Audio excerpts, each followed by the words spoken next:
Assalamualaikum warahmatullahi wabarakatuh. Waalaikumsalam warahmatullahi Alhamdulillah alamin.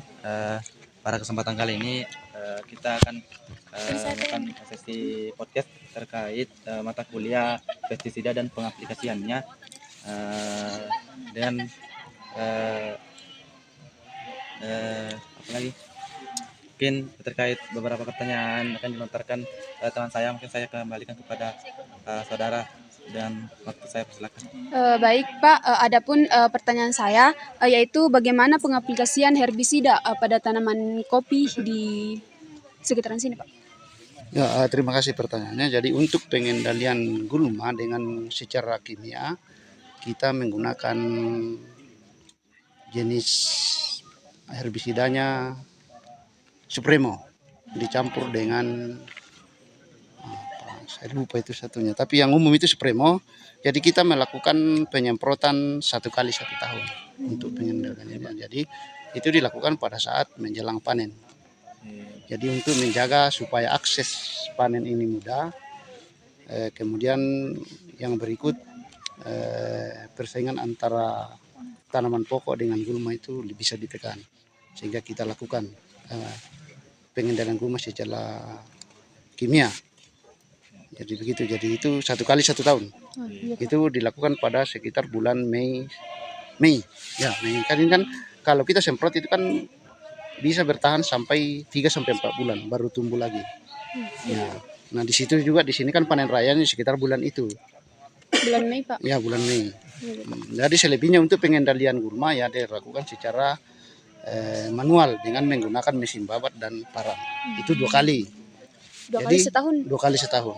Iya, Nah, jadi itu masih dipadukan antara kimia dan non kimia, organik dan non organik. Jadi ada manualnya di dalam. Kalau karena kita juga menjaga dampak dari pengaplikasian herbisida secara berlebihan, itu kan berdampak kepada lingkungan, bisa mencemari lingkungan melalui air, tanah juga bisa tercemar, hewan ternak di sekitar lingkungan juga bisa ya terkontaminasi dan lain sebagainya, sehingga kita juga mengaturnya.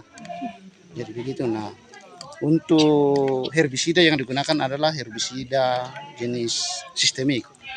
Jadi kandungan dari herbisida yang sistemik ini adalah seperti salah satunya adalah glifosat. Nah, kalau kontak yang misalnya jenis di pasarannya itu kromosom, kromosom dan itu yang saya kenal, kromosom dan Supremo, kromosom saja yang kontak, itu kandungannya adalah paraquat. Jadi kalau disemprotkan bagian tanaman yang kena pasti akan mati. Kalau dia sistemik dia membunuh pelan-pelan. Nah, untuk jangka panjangnya kita menggunakan yang kalau mau bertahan lama supaya gulma tidak cepat tumbuh, gunakan sistemik. Tapi dampaknya terhadap tanaman pokok yang bisa dikonsumsi itu bisa tingkat residu dari kandungan yang saya sebutkan tadi itu, glifosatnya bisa bertahan lama. Begitu. Ya. Berarti itu apalagi? Mungkin itu saja. Nah, untuk pupuk yang kita gunakan di sini pupuk kimia jenis Ponska yang kandungannya 15 yang perbandingannya. Jadi PNPK-nya dengan perbandingan 15. Jadi itu dilakukan pemupukan 2 kali dalam 1 tahun, menjelang pemasakan buah dan menjelang pembentukan pembungaan.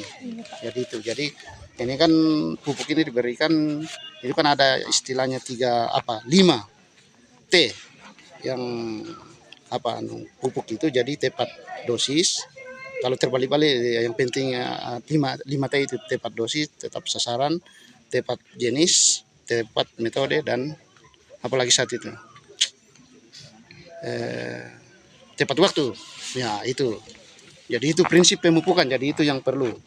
Jadi kalau sudah berkisar di situ ya otomatis apa yang kita berikan ke tanaman ini, unsur yang diberikan akan diserap oleh tanaman itu dan bisa memberikan hasil yang maksimal. Kalau salah ya, misalnya salah dosis kan bisa saja tanaman keracunan atau istilahnya overdosis kan, nekrosis dan lain sebagainya. Nah, misalnya kita memberikan N itu pada saat kapan, kan itu harus ditahu waktunya kapan. Misalnya pembungaan baru kita kasihan, otomatis kalau diberikan N tinggi itu akan gugur semua bunga-bunganya. Ya karena N ini kan lebih ke pertumbuhan vegetatif. Nah, ini yang kalau bunga kan sudah mengarah ke generatif. Jadi otomatis yang kita berikan itu P dan K. Jadi seperti itu. Jadi dari 5T tadi itu yang harus Oh iya, dipahami Pak. lebih betul supaya pemberian pupuk itu bermanfaat dan bisa diserap langsung oleh tanaman. Ya, mungkin begitu. Ya, Ya, mungkin Ada itu lagi? saja pertanyaan dari kami. Kami mengucapkan terima kasih banyak karena sudah menjadi sumber dan narasumber pada podcast kita pada kesempatan kali ini. Kami betul-betul mengucapkan terima kasih banyak. Bila kisah bilhaq, wassalamualaikum warahmatullahi wabarakatuh. Waalaikumsalam warahmatullahi wabarakatuh.